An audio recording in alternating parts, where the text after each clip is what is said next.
இயேசு உங்களை நேசிக்கிறார். பிரியமானவர்களை, இந்த நாளில் ஆண்டவர் நம்மளோடு பேசும்படி வேதத்திலிருந்து ஒரு வசனத்தை கூட வாசித்து ஆண்டவர் இதன் மூலமாய் நமக்கு கற்றுக் கொடுக்கக்கூடிய காரியங்களை பார்ப்போம். அது யாக்கோப்பு எழுதின பொதுவான நிருபம் 1வது அதிகாரம் 5வது வசனம். உங்களில் ஒருவன் ஞானத்தில் குறைவுள்ளவனாய் இருந்தால் யாவருக்கும் சம்பூர்ணமாய் கொடுக்கிறவரும் ஒருவரையும் கடிந்து கொள்ளாதவருமாகிய தேவனிடத்தில் கேட்க கடவன், அப்பொழுது அவனுக்கு கொடுக்கப்படும். பிரியமானவர்களே, படிக்கிற பிள்ளைகளாக இருந்தாலும் சரி, ஒருவேளை சரியா படிக்க முடியாம அறகுறையா இருக்கக்கூடிய அநேக பேர் இருக்கிறோம். படிப்பு ஏறல அப்படி இந்த மாதிரி காரியங்கள், அநேக காரியங்கள் நமக்குள்ளே காணப்படுகிறது. எவ்வளவு படிச்சாலும் அந்த படிப்பு நமக்கு ஏற மாட்டேங்குது. கர்த்தருடைய பிள்ளைகளாக இருந்தாலும் சரி, வேற யாராக இருந்தாலும் சரி, ஒரு வசனத்தை ஆண்டவர் இங்க எழுதியிருக்கிறார் பாருங்க. உங்களில் ஒருவன் ஞானத்தில் குறைவுள்ளவனாய் இருந்தால் யாவருக்கும் சம்பூர்ணமாய் கொடுக்கிறவரும். அப்ப ஞானத்தின் பிறப்பிடம் யாரு? இயேசு கிறிஸ்து தான், கடவுள் தான்.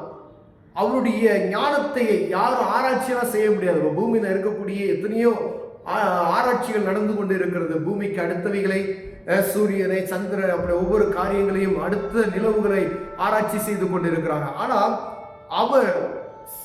அவருடைய ஞானத்தை ஆராய்ந்து பார்ப்பதற்கு மனுஷனுக்கு முடியாது. அதுக்கு மேல ஒரு குறிப்பிட்ட அளவு தான். அவர் அப்படிப்பட்டதான ஞானமுள்ள தேவன். அப்ப ஆண்டவர் என்ன சொல்றாரு?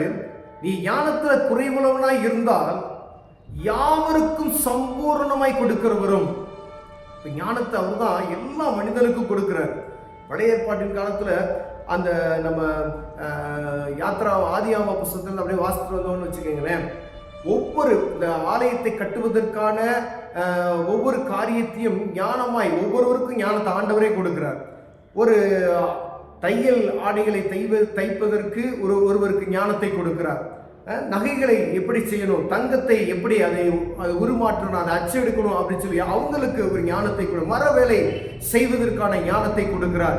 அளவுகளை சரியாய் பார்த்து ஒவ்வொரு அளவுகளையும் எப்படி செய்யணும், கல்வெட்டுகளை எப்படி செய்யணும்னு சொல்லி அநேக ஞானமான காரியங்களை ஆண்டவரே கொடுத்திருக்கிறார். ஒவ்வொரு குறிப்பிட்ட இந்த மனிதனை உனக்கு நான் வைத்திருக்கிறேன் என்று மோசையிட்ட சொல்லுகிற காரியத்தை நாம் பார்க்க முடிகிறது. பிரியமானவர்களே, அப்ப ஒவ்வொரு மனிதனுக்குள்ளும் ஒவ்வொரு விதமான ஞானத்தை ஆண்டவர் தான் கொடுத்த. அறிவு, இப்படிப்பட்டதான காரியத்தை வியாபாரம் செய்வதற்கான ஞானம், இந்த பூமியில காணப்படுகிற எல்லா காரியங்களும் அதில் பாருங்க. தையல் வேலையா இருக்கலாம், மர வேலையா இருக்கலாம், கட்டிட வேலையா இருக்கலாம், நகை வேலைகளா இருக்கலாம், இரும்பு வேலைகளா இருக்கலாம், பித்தளை வேலைகளா இருக்கலாம், செம்பு வேலைகளா இருக்கலாம். இவைகள் எல்லாம் செய்வதற்கு அது இல்லாதபடி இது அளவுகளோடு செய்வது, இவ்வளவு நீளம், இவ்வளவு அகலம் அப்படின்ற ஒரு படிப்பனையை ஆண்டவரை கற்றுக் கொடுத்திருக்கிறார். பிரியமானவர்களே, அப்ப நம்ம பாருங்க, அநேக நேரங்கள்ல போய் பிள்ளைகளுக்கு இதை சொல்லுவது கிடையாது. ஒருவேளை பேரண்ட்ஸ் ஆகிய நாம் அதை அறிந்து கொண்டால் இந்த வசனங்களை பிள்ளைகளுக்கு சொல்லிக் கொடுத்து, அப்ப நீ இந்த படி, இந்த வசனத்தை எப்படியாவது நீ மனப்பாடம் பண்ணு, ஆண்டவர்கிட்ட கேளு அப்படி நம்ம சொல்லணும். ஒருவேளை பிள்ளை படிக்கல அப்படின்னு சொல்லி அடிச்சு அந்த பிள்ளை முற்றிலும் படிக்கிற படிப்பை பார்த்து ஒரு வெறுப்பு உண்டாகாத படிக்கு கர்த்தர் சமூகத்துல கேட்கணுன்ற எண்ணம் எந்த பேரண்ட்ஸ்க்கும் வரல. ஒரு சில நல்லா படிக்க வைக்கணுன்ற பேரண்ட்ஸ் வித்தியாசமா படிக்கணும். பாருங்க, ஒரு குறிப்பிட்ட மக்கள் பூரா என்ன செஞ்சாங்க, அந்த பிள்ளைகளை படிக்கிறத பத்தி கேட்பேன். அவங்க எப்படி படிக்கல, அவ்வளவுதான், கோவப்பட்டு திட்டுவோம், அடிக்கிறோம், அவ்வளவுதான். ஆனா வசனம் சொல்லுகிறது, உங்களில் ஒருவன் ஞானத்தில் குறைவுள்ளவனாய் இருந்தால் யாவருக்கும் சம்பூர்ணமாய் கொடுக்கிறவரும் ஒருவரையும் கடிந்து கொள்ளாதமாகிய தேவனிடத்தில் கேட்க கடவன், அப்பொழுது அவனுக்கு கொடுக்கப்படும். எத்தனை பேர் நம்ம கேட்கிறோம் அப்படின்னு யோசித்து பாருங்க.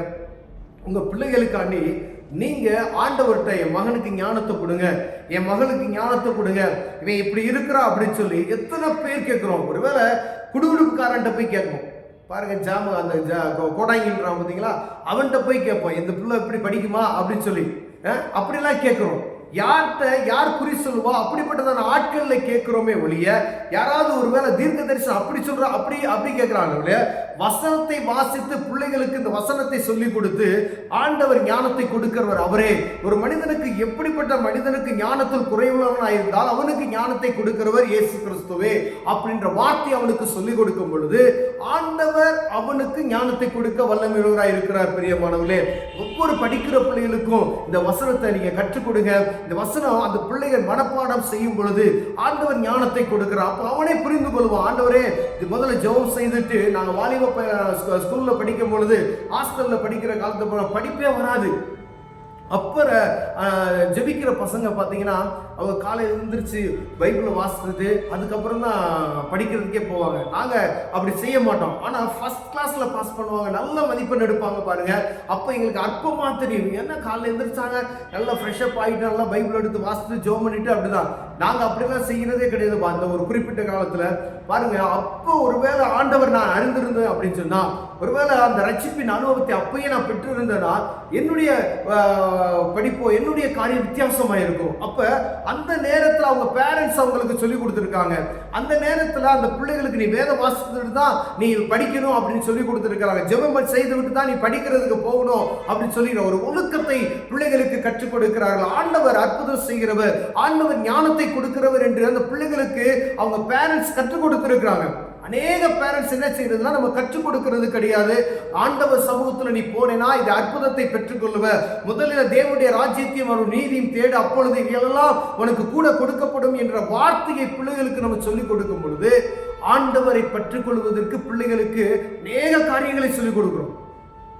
எல்லா உலகத்துல என்னென்ன கேம்ஸ்ல இருந்து என்னென்ன வித்தியாசமான காரியங்கள், அதாவது படிப்புக்கு அடுத்தக்கூடிய எல்லா காரியங்களையும் பிள்ளைகளுக்கு நம்ம எக்ஸ்ட்ரா கிளாஸ் வச்சு சொல்லி கொடுத்து விடுவோம். ஆனா இந்த வேதத்தை அறிந்து கொண்டா எல்லாமே வந்துடும் அப்படின்றத எளிமையான ஒரு வார்த்தை. கர்த்தர் இவர் இல்லாதபடி நம்ம ஒண்ணுமே செய்ய முடியாது. அண்ட சராசரங்களை சிருஷ்டித்தவர் இவர் தான். இவர் இல்லாதபடி ஒன்றும் அசையாது என்பதை பிள்ளைய அதை அறிந்து கொள்ளணும். தெய்வம் தான் ஃபர்ஸ்ட், ஆண்டவர் தான் ஃபர்ஸ்ட். அவர் இல்லாதபடி ஒன்றும் செய்ய முடியும். முதல்ல நீ தேவனுடைய ராஜ்யத்தையும் அவருடைய நீதியும் தேடு அப்படின்னு சொல்லிட்டோம்னா எல்லா விதத்தையும் பிள்ளையை கற்றுக்கொள்ளுங்க. அப்படிங்க அப்படின்னு பாருங்க, வசனம் பிள்ளைகளுக்கு கற்றுக் கொடுக்கணும்.